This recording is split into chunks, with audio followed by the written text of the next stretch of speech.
Welcome back to my YouTube channel WC Coins World. Today we are going to take a deep look into the 1970 Kennedy. Half dollar, a coin that holds a special place in American numismatic history because of its rarity, its historical context, and its significance for collectors around the world. The Kennedy half dollar series began in 1964 as a tribute to President John F. Kennedy following his assassination in November 1963. The coin was quickly designed and approved to honor the late president and became one of the most popular coin releases in United States history. The first year of issue, 1964, was struck in 90% silver, and after that, the composition was changed beginning in 1965 to a 40% silver-clad coin as the government reduced the amount of silver used in circulating coinage due to rising silver prices. The 1970 Kennedy half dollar is an especially important year for collectors because it was the final year that the half dollar was produced in 40% silver. This makes the 1970 issue unique and highly desirable in the series, as after 1970 all circulation strikes of the half dollar were produced in copper nickel clad with no silver content at all. The 1970 half dollar also stands out because it was never released for general circulation. Unlike earlier years, instead, it was only issued in special collector sets known as mint sets, which were purchased directly from the U.S. mint by collectors. This means that the 1970 Kennedy half dollar is not something people found in their pocket change. It was instead acquired only through numismatic channels, making it a semi-key date in the series. The coin was struck at two main mints: the Denver Mint, which produced the majority of the 1970 Kennedy half dollars with the D Mint mark, and the San Francisco Mint, which struck proof coins for collectors with the S Mint mark. The Denver Mint coins were included in the 1970 mint sets, while the San Francisco Mint struck beautiful proofs in 40% silver that were included in the 1970 proof sets. The Philadelphia Mint did not strike any circulation or mint set coins in 1970 for the half dollar, which makes the Denver and San Francisco coins the only options for collectors in this year.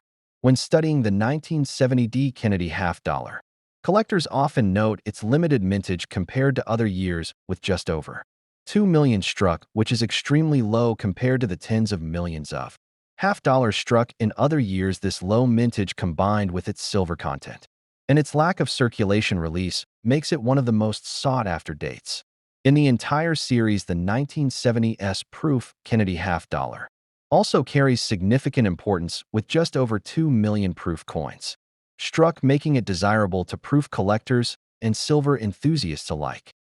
The design of the 1970 Kennedy half dollar continued the same classic design by Chief Engraver Gilroy Roberts on the obverse and Frank Gasparo on the reverse. The obverse features a left-facing portrait of John F. Kennedy with inscriptions "Liberty" above and the motto "I in God We Trust," along with the date 1970 below. The reverse carries Gasparo's adaptation of the presidential seal with an eagle holding arrows and an olive branch surrounded by 50 stars and the inscription "United States of America half dollar."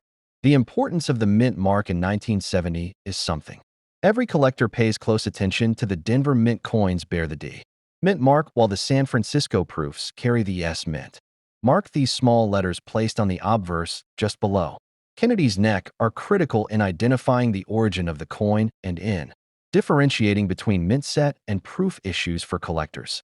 One fascinating aspect of the 1970 half dollar is its role in ending the era of silver-clad coinage in the United States. From 1965 to 1970, the half dollar contained 40% silver, but after 1970, the U.S. Mint transitioned to a fully copper nickel-clad composition, which continues to this day. This change reflected the growing cost of silver and the need for more economical coinage materials. The 1970 Kennedy half dollar therefore represents the last opportunity for collectors to own a regularly issued silver half dollar from the United States Mint.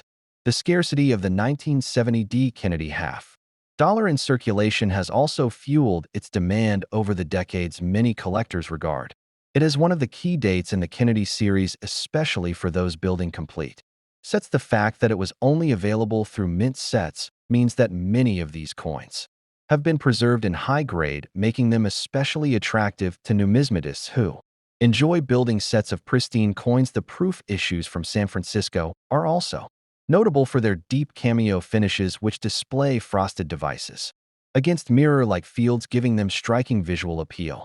Over the years, the 1970 Kennedy half dollar has maintained strong interest in the numismatic community because it bridges the transition between silver and clad coinage, as well as the transition from mass circulation issues to collector-oriented releases. It represents a time in American coinage history when the government was responding to economic pressures while still producing coins that carried significant historical and cultural symbolism.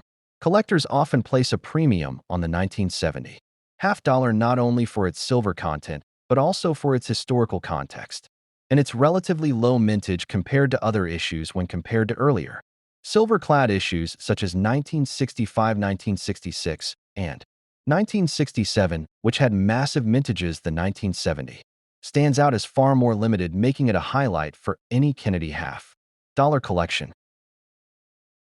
The survival of these coins in high grades also makes them attractive for grading services, with many examples certified by companies such as PCGS and NGC in mint state and proof. Cameo designations high grade. Examples, particularly those with strong strikes and attractive toning, can bring significant premiums in the market. The Kennedy half-dollar series has always been popular due to the national significance of John F. Kennedy's legacy, and the 1970 coin only adds to that legacy by serving as a key collectible from a transitional moment in U.S. coinage history. It is a coin that appeals to both silver investors and numismatists who appreciate its unique role and scarcity.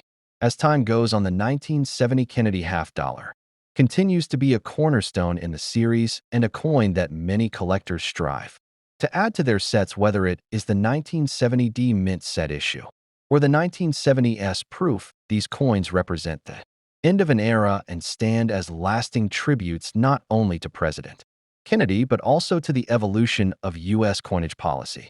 Thank you for joining me today as we explored the long and fascinating history of the 1970 Kennedy half-dollar, a coin that remains one of the most important issues in American numismatic history. Be sure to like, share, and subscribe for more detailed coin histories, and join me again as we continue our journey into the world of coins.